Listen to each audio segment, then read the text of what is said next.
as 2020 is wrapping up, it's time for us to actually start thinking about 2021 and what we want our lives to look like in the new year. And as the saying goes, if you fail to plan, you plan to fail. So in this video, I'll be sharing with you 5 checklist items to help you put together a financial plan for 2021.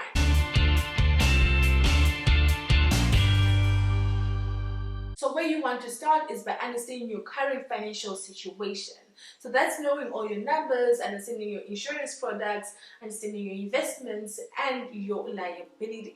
And when we speak about your numbers, I'm talking about your income, what your net worth is, and so on. What having all this information will do is that it will paint a very clear picture for you in terms of where you stand financially right now, and also highlight the areas where you might actually want to improve upon in the new year. So for example, you might have a very high debt to income ratio, and that's obviously not good. You want to have a very low debt to income ratio. So one of your goals might actually stem from that and become, you want to actually reduce your debt to income ratio in the new year. And that leads very well to our second item on this checklist, which is putting together financial goals for yourself in the new year. So it's going back to the first example of reducing your debt to income ratio. When you're setting that as a goal, you want to make sure that it is very specific. So instead of just saying that you want to reduce your debt to income ratio, you have to be very specific and say, for example, I want to reduce my debt to income ratio by 30% by the time we get to September 2021. And how I'm going to do this is by increasing my income or reducing my expenses. So that's an example of a very specific goal. And the second element to your financial goals is to make sure that they're inspiring. So you want to make sure that it is a goal that motivates you and inspires you to actually work towards that goal. So going back again to our debt to income ratio example, to make that inspiring, your inspiration might be, I just want to make sure I just don't have as much stress when it comes to debt repayments. The third thing on our checklist item is to make sure that we've learned from 2020.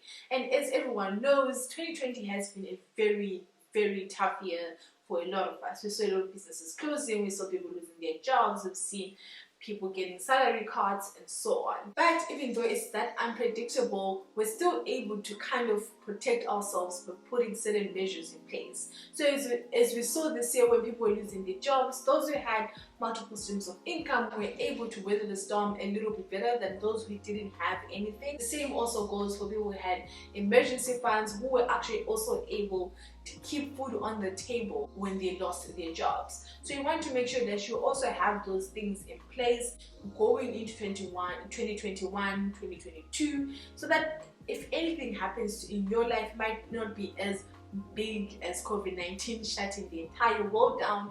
Maybe it's something that just happens to you and it's a very personal experience. You want to make sure that you are prepared to weather financial storms like that by having your emergency fund and building those multiple streams of income over time. And the fourth thing on our checklist is something that you should be doing every year or maybe even every 6 months, depending on what your investment strategy is, and that is reviewing your investments. So you want to review all the investments that you have currently, how they performed, if you're happy with their performance, do they still speak to the bigger goals that you have of like retirement or traveling or buying a house, buying a car and so on.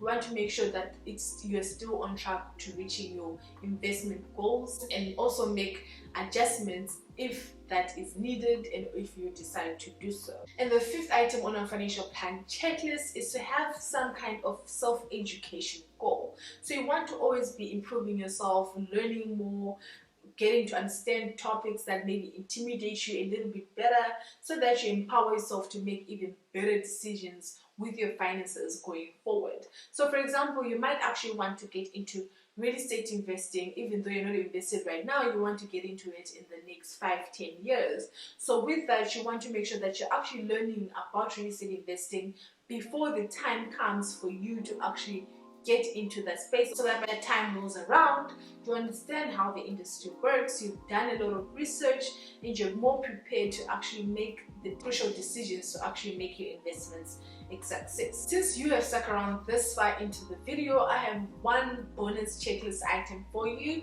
which is putting together a financial roadmap for yourself for 2021. And by this I mean actually laying out the year January to December and spotting the points in the year where you're going to have to spend a lot of money. So that might be, for example, if you need to buy a new car, you want to mark that in your calendar and see when you'll be spending that money, so you can plan ahead adequately for that.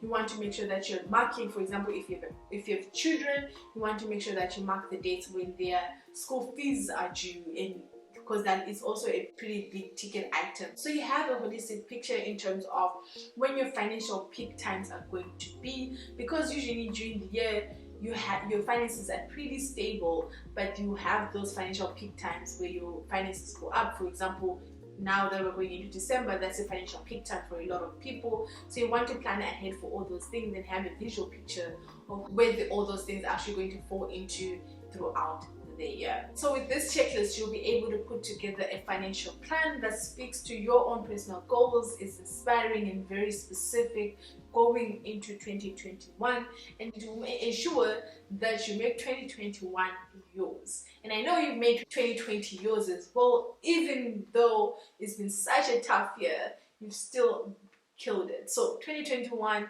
here we come.